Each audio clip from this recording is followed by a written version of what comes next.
다음은 법리에 관해서 말씀을 드리겠습니다. 이 사건 문제되는 형법 규정의 국헌문란 목적의 정의 조항은 형법 제91조 제2호입니다. 이 부분에 관해서 간략하게 연역을 살펴보도록 하겠습니다. 연역적으로 로마 시대에는 국가의 기본 질서를 어지럽히는 행위를 내란죄로 처벌했지만 황제 시대에 이르러서 국가와 황제를 동일시하는 경향이 나타났고 황제에 대한 반역 행위까지 내란죄로 처벌하게 되었습니다. 중세 시대에도 이러한 성향이 강하게 나타나서 죽은 개인에 대한 배신 행위 등을 반역죄로 처벌하게 되었고 점차 왕이나 군주 자체는 반역죄, 내란죄를 저지를 수 없다는 인식이 중세시대 때는 강하게 퍼졌던 것으로 재판부에서 확인을 했습니다. 계기가 된 사건은 찰스 1세, 잉글랜드의 왕 찰스 1세 사건이었습니다. 영국에서 의회가 생기고 왕과 의회 사이에 세금 징수 문제 등으로 갈등을 빚는 일이 생기게 되다가 결국 잉글랜드 왕 찰스 1세는 의회가 자신의 잘못 200가지를 시정해달라는 취지의 결의문을 내자 이에 분노해서 직접 군대를 이끌고 의회 의사당에 난입해서 그 자리에서 의회를 강제로 해산시키는 일이 있었다는 점을 역사 교과서를 통해서 검찰이나 피고인 측이 다 알고 계실 거라고 생각합니다. 이러한 내전을 통해서 결국 찰스 1세는 반역죄 등으로 사형을 선고받고 죽게 되는 일이 있었습니다. 이때 판결을 살펴보면 왕이 국가에 대해서 반역을 하였다는 사실을 명백하게 인정을 한 것을 알 수 있습니다. 이때부터 왕에 대한 범죄라는 생각이 점차 바뀌어서 국민으로부터 주권을 위임받은 의회에 대한 공격을 하는 것은 왕이라 하더라도 주권을 침해하는 것이 되어 반역죄가 성립한다는 개념이 널리 퍼지게 된 것으로 보이고 그리고 이후부터는 18, 19세기를 거쳐 내란죄는 국가 존립을 침해하는 죄로 각국에 반영된 것으로 보입니다.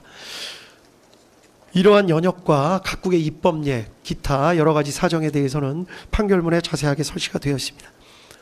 주변국의 사례를 잠깐만 말씀드리겠습니다. 아프리카나 남미 등 이른바 개발도상국의 경우에서는 선거로 당선된 대통령이 의회와 갈등을 일으켜 군부를 동원해서 의회의 기능을 정지는 시키는 사례 등이 여러 언론을 통해서 전해지고 있습니다. 실제 이로 인해 내란, 반란, 역모 등 유사한 형법 규정에 의해 처벌받은 사례를 찾아보기는 어렵습니다. 재판부에서 판단해 보기에는 성공한 경우가 적지 않은 데다가 만약에 실패한 경우에는 그러한 일을 저지른 대통령이나 관료들이 외국으로 망명해서 수사나 재판이 진행되지 않는 경우가 많았기 때문인 것으로 보입니다. 이 때문에 개발도상국의 사례는 거의 참고할 수가 없었습니다. 다음으로 선진국의 사례를 말씀드리겠습니다. 이상하게도 선진국의 경우에는 대통령이 의회와 갈등을 일으켜 군부를 동원해서 의회의 기능을 정지시키는 사례 등을 찾아보기가 마찬가지로 어려웠습니다. 그런데 이러한 일이 있는 이유는 조금 다른 것 같습니다.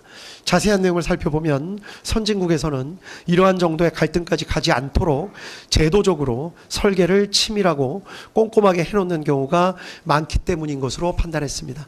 의회를 상원, 하원, 양원으로 나누어서 의회가 신중한 판단을 할 수 있도록 하거나 선거에서 의원들의 일정 비율씩만 교체하도록 해서 급격한 의회 구성의 변화를 막거나 임기 내에 의원에 대한 신임을 묻게 하는 중간 투표 등의 제도를 두어서 책임 있는 의정활동을 하도록 하는 장치 등을 두고 있기도 합니다. 또 상징적인 의미에서 왕을 두고 있는 국가들은 왕이 정부와 의회에 첨예한 갈등의 중재 역할을 하는 경우도 있는 것으로 보입니다. 대통령 등 행정부 수반에게 의회 해상권을 부여해서 갈등을 해결할 수 있는 제도적 장치를 마련해 두는 경우도 있는 것으로 보입니다. 이러한 연역, 다른 나라의 헌법 규정, 판례, 그리고 다른 나라 주변의 사례 등을 종합해서 보면 형법 제91조 제2호의 의미와 대통령이 형법 제91조 제2호의 국헌문란 목적 내란죄를 저지를 수 있다는 사정을 충분히 알 수 있습니다. 대법원은 국헌문란의 목적에 대해서 형법 제91조 제2호 헌법에 의하여 설치된 국가기관을 강압에 의하여 전복 또는 그 권능 행사를 불가능하게 하는 것의 의미에 대해서 권능 행사를 불가능하게 하는 것이란 헌법에 의하여 설치된 국가기관을 제도적으로 영구히 폐지하는 경우뿐만이 아니라 사실상 상당 기간 그 기능을 제대로 할 수 없게 만드는 것을 포함한다고 판시한 바 있습니다.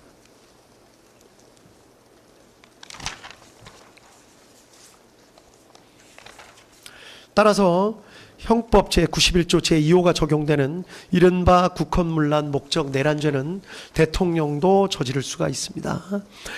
대표적인 사례가 대통령이 군을 동원해 강제로 의회를 점령하거나 의원들을 체포하는 등의 행위를 하는 것은 결국 국회의 활동을 저지하거나 마비시켜 국회가 사실상 상당 기간 그 기능을 제대로 할 수 없게 만들려는 목적, 즉 국회의 권능을 침해하려는 국헌문란의 목적을 가지고 군을 동원해 폭동을 일으키는 것에 해당한다고 할 수 있기 때문입니다.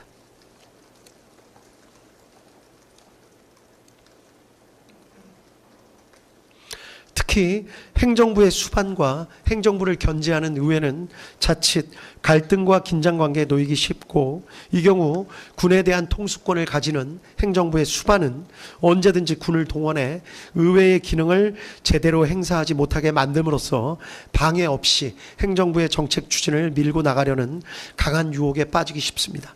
위와 같은 경우는 종종 역사에서 찾아볼 수 있고 아까 말씀드린 바와 같이 주변국에서 직접 목격되기도 합니다.